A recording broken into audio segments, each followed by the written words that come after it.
Buen día.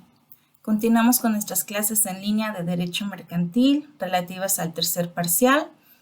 Ya estudiamos qué es el derecho cambiario, cuáles son los títulos de crédito que reconoce nuestra Ley General para títulos y operaciones de crédito, sus características y su forma de transmisión.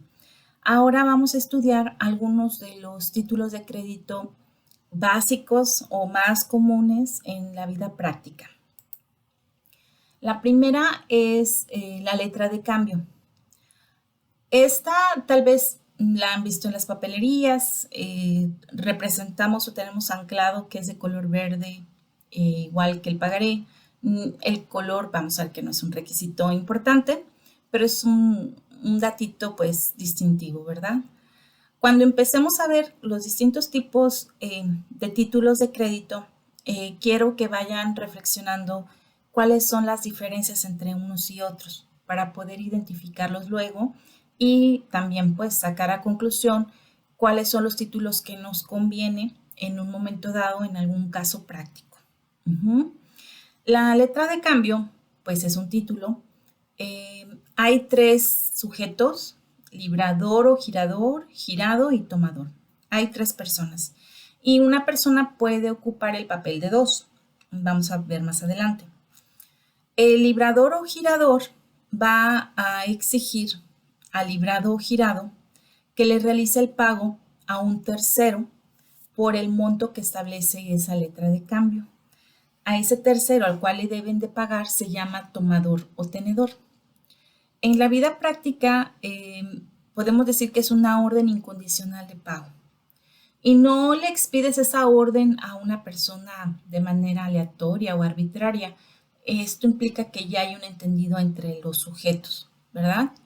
Vamos a suponer que un comerciante va a proveerse de materias primas y que tiene que trasladarse de su residencia habitual, que donde es su negocio, por ejemplo, Tamazunchale, a Ciudad Valles, ¿sí? Todos del municipio de San Luis Potosí. Cuando llega con su proveedor, él no lleva el dinero en efectivo suficiente. Entonces, le expide la letra de cambio donde le señala ahí el importe de la cantidad, en dónde tiene que pagarse, es decir, en Tamazunchale, por ejemplo, y quién le va a pagar, que sería, vamos a suponer, su hijo o algún empleado. Entonces, yo, comerciante, compro materias primas a una persona que le vamos a llamar tomador o tenedor, y le digo que le presente la letra de cambio a una segunda persona, ¿verdad? Que está en Tamazunchale, establece el día, el monto, y esa persona, al ver la letra de cambio, tendría la obligación, si la acepta, de efectuar o ejecutar el pago. Por eso les decía que hay tres personas: el que la expide, el que la recibe y el que debe de pagar. Pero en la práctica puede que una persona ocupe dos lugares. Le expido la letra para que me la presente a mí mismo o a mí misma, pero en otra ciudad, en otra fecha, y yo misma tengo que aceptar la letra y pagarla, ¿sí? Y es una orden incondicional. ¿Cuáles son los requisitos de ley? Primero tiene que decir que es una letra de cambio, porque en el ámbito de las obligaciones pues hay muchas formas de comprometerse y no todas son mercantiles. Si no ponemos esta inserción podría convertirse, por ejemplo, en una deuda civil y demás. En lugar, día, mes y año en que fue suscrita, la orden incondicional al girado de pagar esa suma, el nombre del girado, cuándo se va a pagar y en dónde, a quién debe de hacerse el pago y finalmente la firma del girador o la persona que suscriba su ruego en su nombre. ¿Sí?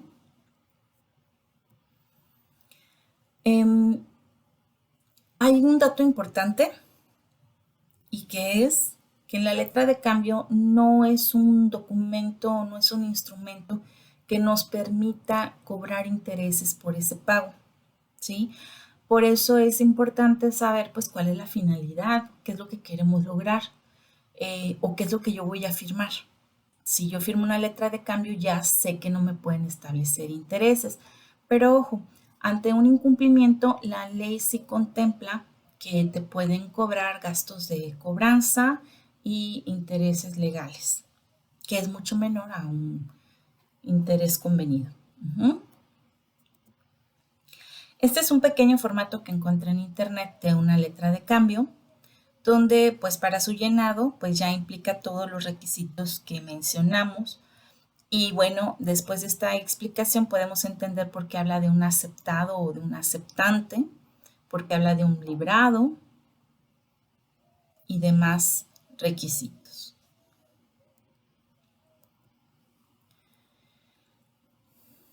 Aquí en esta parte de la diapositiva hablamos sobre tres figuras que vamos a encontrar en la ley: la aceptación, el protesto y el aval. Cuando la persona que debe de presentar el documento para ser cobrado lo lleva, a esta segunda persona que le están dando la orden incondicional de pagar, tiene que aceptarla, tiene que firmar. Es decir, ya llevaba implícita la firma de quien le expidió, ahora tiene que tener la firma de quien lo va a aceptar.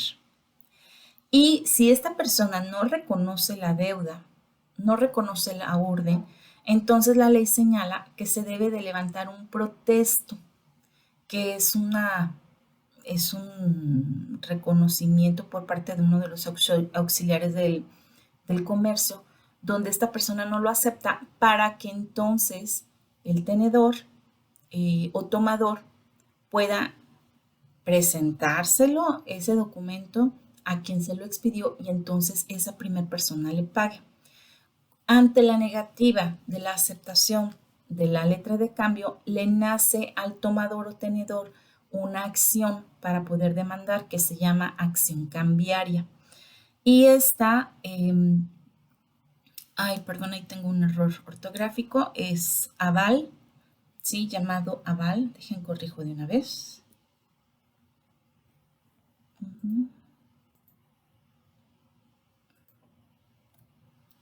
Esta tercera figura del aval es cuando además del girador, del tomador y del librado, puede haber otro sujeto. El aval es un sujeto que puede comparecer en el documento cuya finalidad es garantizar el pago. Es decir, que yo voy a tener la certeza de que alguien ya se comprometió a pagarme, pero si este no pudiera, o a mi elección quiero cobrarle a otra persona que me da mayor certeza, esa persona que me da mayor certeza sería el aval. Es garantista en cierta manera. En la práctica vamos a encontrar dos figuras, el aval y el fiador. La diferencia entre ser aval y fiador es que el aval es un deudor solidario, es decir, le pueden cobrar antes que el mismo deudor, ¿sí? Queda elección del acreedor, si quiere irse directo contra el deudor o directo contra el aval. Y el fiador es garantista en el sentido de que a falta de pago del deudor le pueden cobrar al fiador y lo puede oponer como una defensa si no se aseguran de que el deudor tenga bienes necesarios para cobrarle, ¿sí? En cuanto a la acción cambiaria, que ya comentamos que le nace al acreedor ante la falta o negativa de pago, el artículo 165 señala que tenemos 3 años para poder exigir el pago.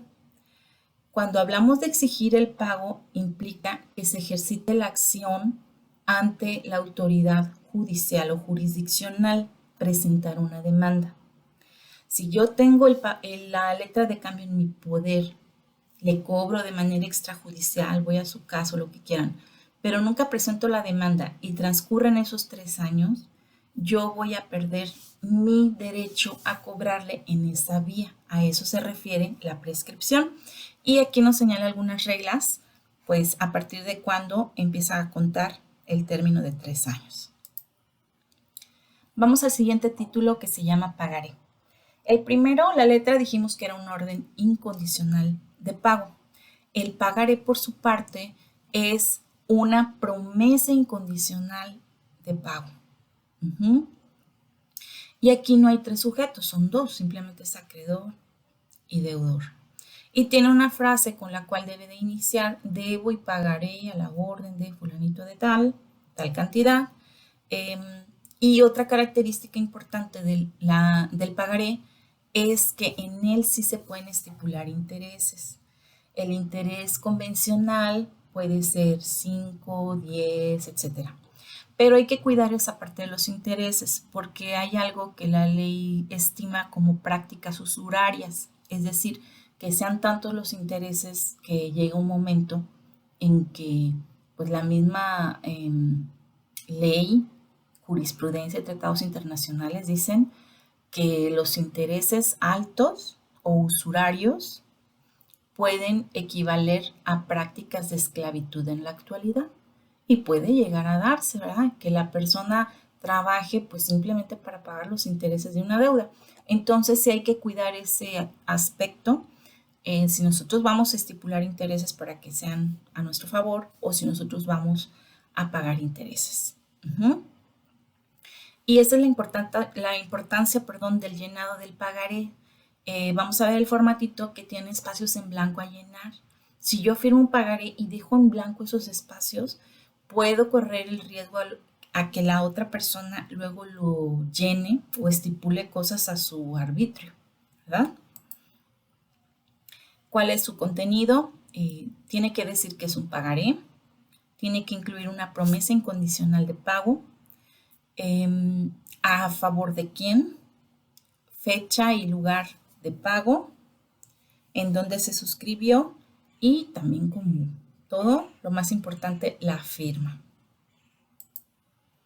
Este es un formato que encontré en internet de un pagaré. Esto que dice aquí número, ya lo mencionamos cuando vimos la clasificación de los títulos, que hay algunos que se pueden expedir de manera seriada. Por ejemplo, tengo una deuda de 100,000 pesos, entonces firmo 10 pagarés de 10,000 cada uno. Entonces aquí le van a poner 1 de 10, 2 de 10, 3 de 10, etc. La cantidad, los datos que mencionamos.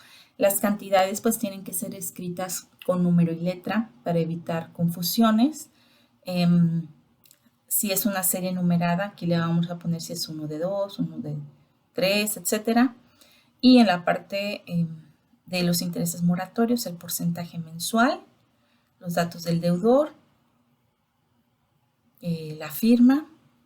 Y bueno, al reverso de estos documentos es donde vamos a insertar, en su caso, algún endoso, si se recibieron abonos parciales, por ejemplo, también en la parte de atrás se van a ir agregando. El cheque. Bueno, la letra de cambio y el pagaré son de libre elaboración, es decir, con que tenga los requisitos, es pleno, es válido. Es más, puedo comprar un formatito en la papelería, lo llenamos y es válido. Pero el cheque no es de libre elaboración y no cualquiera puede expedir un cheque, ¿sí? Aquí viene una pequeña referencia sobre su origen etimológico. Señala aquí que viene de la palabra escheq, que puede definirse como jaque y se empleaba en el ajedrez para manifestar que un jugador había logrado una jugada que ponía en serio peligro a la figura del rey. Y después se da lugar a otro término en inglés que es el cheque.